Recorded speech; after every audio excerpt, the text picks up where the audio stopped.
Podcast oficial BNI, mudando a forma como o mundo faz negócios. Olá, bem-vindo ao podcast oficial do BNI em português, trazido a você pelo BNI Brasil. Sou Priscila Rice, na voz de Kedma Franza. Estou na Quecom Comunicação, em São Paulo, falando com o fundador e presidente do BNI, Dr. Ivan Misner, na voz de Oswaldo Quartim Barbosa, membro do BNI. Olá, Ivan, tudo bem?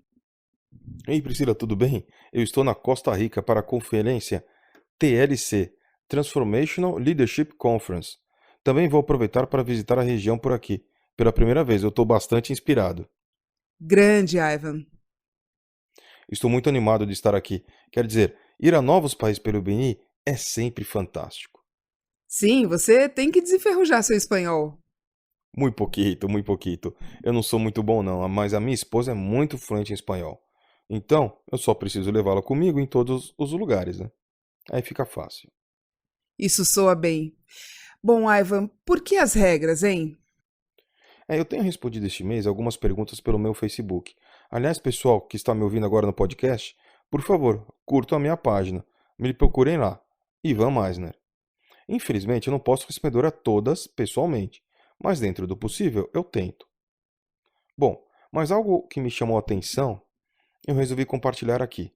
Esta questão vem do Dave, lá dos Estados Unidos. Ele diz: os membros do nosso grupo estão olhando para cada regra do BNI e ficam dizendo: por quê? Por que precisa medir as ausências? Por que temos tantos deveres? E ele disse: fica muito cansativo, às vezes me sinto como um pai, mais do que um parceiro de negócios trabalhando para manter relacionamentos. Bom, por que temos políticas? Por que temos regras? Nós conversamos há algumas semanas, Priscila, você pode se lembrar, sobre as nossas políticas, especialmente sobre grupos que tinham muitas ausências. Quanto mais ausências, menos negócio. É só um exemplo de uma regra que tem que funcionar. Vamos lá. Então, por que das regras? Por que as políticas? Eu sugiro ler o meu livro Giver's Gain. No capítulo 5, onde eu falo sobre conselho consultivo, é algo importante. Foram aí que surgiram as políticas. O conselho consultivo cria ou aprova toda a política no BNI. Você sabe, às vezes as pessoas me perguntam: por que você criou essa regra? Eu digo a eles: eu não criei, você que criou. Não pessoalmente, mas por meio do conselho consultivo. Toda a política no BNI foi criada por você, pelos membros ou aprovada pelos membros. Algumas políticas que eu escrevi no início, que eles aprovaram, mas não há nenhuma política de membro na organização que não tenha sido aprovada ou criada pelo conselho de assessores. Eu queria contar uma pequena história como eu criei o conselho. Já contei essa, Priscila? Não. Pois bem, eu criei o conselho. Honestamente, foi um grande problema, um problema que eu tive. Eu falo sobre isso no capítulo 5 do livro. O que aconteceu é que eu criei o BNI de uma forma que não poderia dimensionar de como fazer ele de forma mais eficaz. A maioria das pessoas sabe quando eu comecei o BNI, não foi a minha intenção de ter milhares de grupos em todo o mundo. Eu criei um grupo para obter algumas referências para o meu amigo e para mim. É uma bola de neve, ele só decolou. Mas uma das coisas que eu realmente fiz de errado, e é uma das razões por eu ter escrito Giver's Gain, meu livro. Eu queria mostrar às pessoas que não saiu como uma organização totalmente formada. Nós aprendemos por tentativa e erro ao longo de muitos anos. Uma das primeiras grandes coisas que eu fiz de errado foi a comercialização de esforços descentralizados de marketing. Assim, cada grupo basicamente criou seus próprios materiais de marketing. Eles tinham um pouco de fundo para fazer isso. Para saber sobre isso em detalhes, é legal ler o livro. Mas você sabe o que fazer com o dinheiro de marketing, Priscila? O quê? Sim, sim. Bom, realmente boas festas, realmente ótimas festas, você sabe, é claro. A ideia era que eles estavam indo para montar uma espécie de misturador de pessoas, vai, e depois davam um jeito de juntá-la de novo. Não funcionou como uma ferramenta de marketing eficaz. Eu fui a um grupo que gastou dinheiro para chamar pessoas.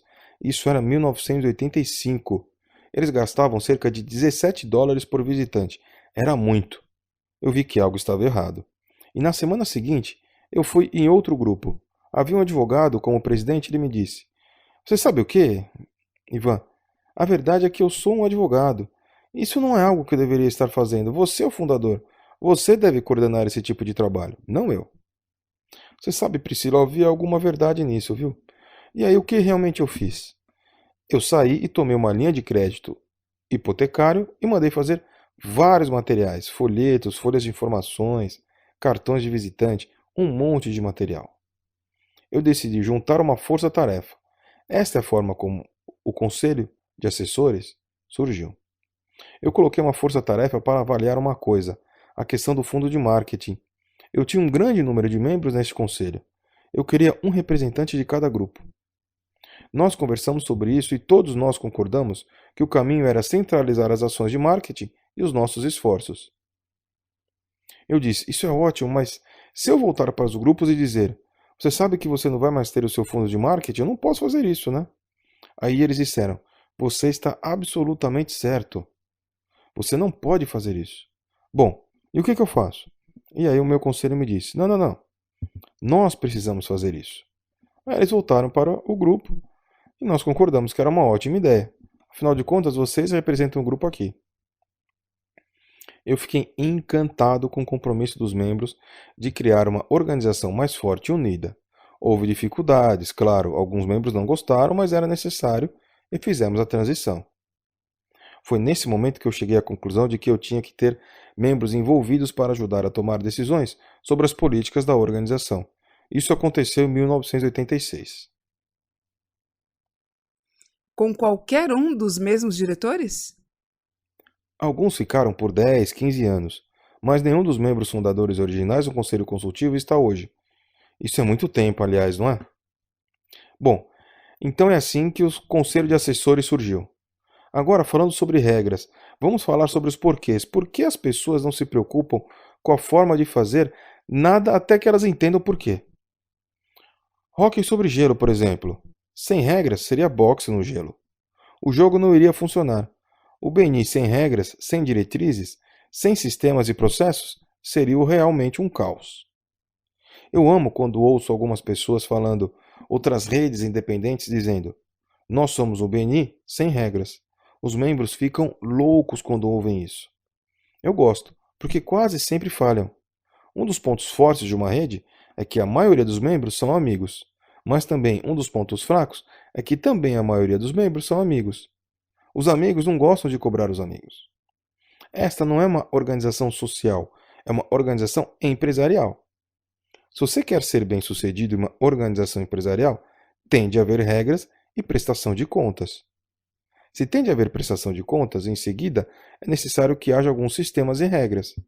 Assim, a linha inferior é se você quer resultados, você tem que criar uma infraestrutura para obter resultados.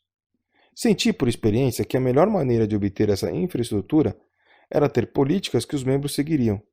Isso é uma espécie de pequeno esboço de como criamos e por que criamos o Conselho de Assessores, o Conselho Consultivo. Boa. Parece que ele está trabalhando. Sim, ele está trabalhando incrivelmente bem, Priscila. As decisões vêm ao longo dos últimos 30 anos, eu acho. Isso é uma das ações pelas quais esta organização é tão bem sucedida como é hoje. Você sabe, nos primeiros dias, nós nos encontrávamos uma vez por mês. E era na minha casa, ao redor da minha mesa de café ou mesa de jantar. Ou nos encontrávamos na casa de outros membros, todo mês. Fizemos isso durante vários anos. Com o tempo, lidamos com a maioria das questões e problemas. Agora, porque somos globais, nós fazemos webinars. Nós nos encontramos em qualquer lugar de 2 a 4 vezes por ano via webinars, onde temos membros de todo o mundo. Agora existem mais de uma centena de membros do Conselho de Assessores. Eles se reúnem via webinar e falam sobre ajustes e melhorias às políticas existentes. Faz sentido? Sim, faz sentido. Então, eu devo esse podcast ao Dave. Espero que tenha respondido a sua pergunta. O BNI sem as regras seria apenas um clube social. Se você quer resultados e sucesso, você tem que ter alguns sistemas no lugar. Ok. Isso é tudo para esta semana? Sim, obrigado, Priscila. Um abraço a todo mundo. Você acabou de ouvir o podcast oficial do português trazido a você pelo BNI Brasil. Muito obrigada pela atenção. Sou Priscila Rice, na voz de Kedma Franza, e nós esperamos você na próxima com mais um podcast oficial do BNI.